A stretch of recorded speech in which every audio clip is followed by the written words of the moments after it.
All right, there we go. All right. Welcome to the Monadnock Youth Coalition's live series called Uncomfortable Questions. Uncomfortable Topics with Teens. I'm Stella, I'm a 9th grader at Keene High School. And I'm Gabby, a 7th grader at Keene Middle School. Today we're here with Katrina Nugent from MCVP. Katrina, can you introduce yourself to the audience? Hi, everyone. My name is Katrina Nugent. I'm the Prevention Education Program Director for MCVP. We're the local crisis center in Keene. So we serve all of Cheshire County as well as 14 towns in Western Hillsborough County.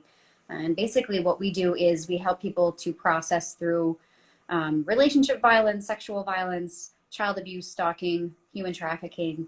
And we also do prevention, which is what I do primarily. So I work with people as young as 3 and then all the way through college and beyond, in not only in schools, but in businesses and organizations as well. Thanks for being here. My question for you today is, how do you know if you're in a toxic relationship or a healthy relationship? A toxic relationship or a healthy relationship? Well, really it comes down to a couple of things. Toxic to me means either unhealthy or abusive, and there are distinctions there between those two.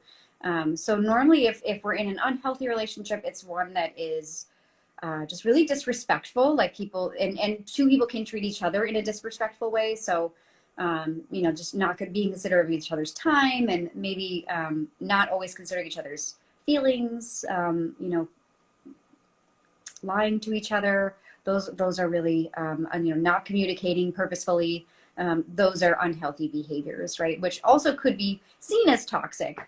And then when I really think about toxic, I think about abusive, which would be one in which one person behaves in a way that's damaging to the other person. So you have usually a lot of name calling. There could be manipulation going on, belittling. So someone is really trying to like guilt you to do things or pressure you to do things that you don't want to do, whether that's things that are just unsafe for you or, you know, things that are sexual that you don't want to do.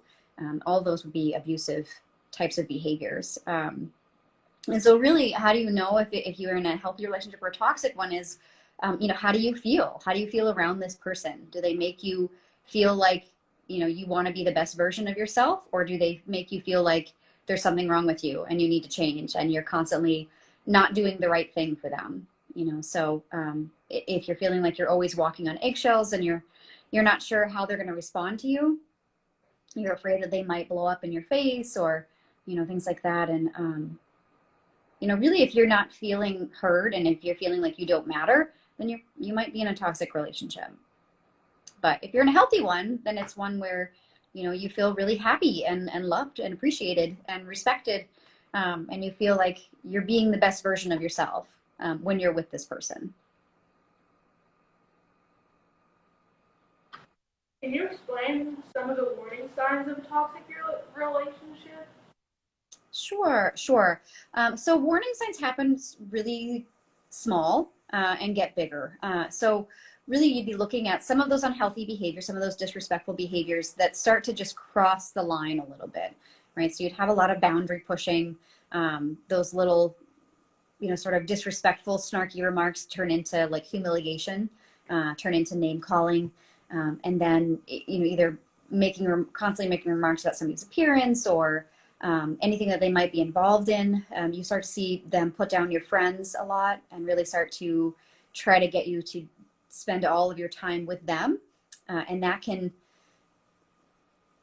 really start to isolate a person, and that isolation is key, right? So someone who is behaving abusively wants you all to themselves. So not only so that they can feel power by having that control over you, but also so that you can't reach out to someone else to get out of that relationship. So really what you'd be looking for is a lot of, you know, remarks that really just cross the line into being insults. So someone who is starting to insult you in any way, whether it's your appearance or your intelligence, or sometimes we do see if people are of an underrepresented population, such as, you know, in the LGBTQ community, or a person of color, their race or their sexuality will be used as an insult. So that can be something. We also will start to see that person getting really jealous for the littlest, smallest things. So if you're if there's like volatility in that relationship too. So the smallest little things can set them off. Like somebody looked at you and they think something is going on. So like you're constantly being accused of doing things you didn't do. Those would be some of the main warning signs that we would look at. I feel like older friends who might be showing these warning signs.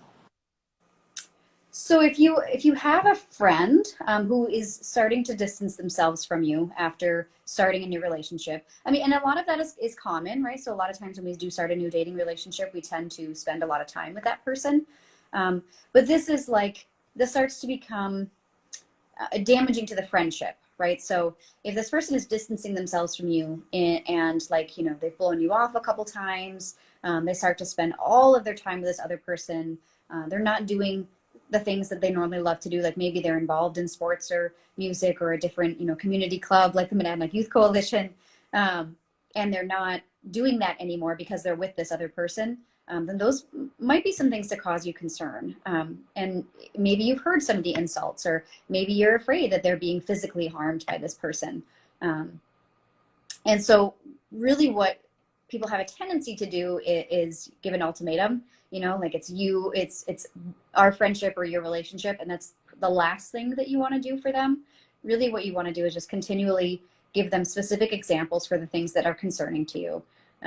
Tell them how much you miss them and how much you miss spending time with them, and that you think they deserve better. And if you are afraid that their partner is hurting them in any way, whether it's emotional abuse or physical, letting them know that that's your concern, and perhaps even providing some resources for them.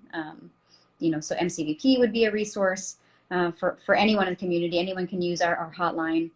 Even if they just have questions about a friend, they can call anonymously and get some answers or some guidance in that regard. And then, there's also loveisrespect.org, which has a great text line for people from the ages of 12 to 24.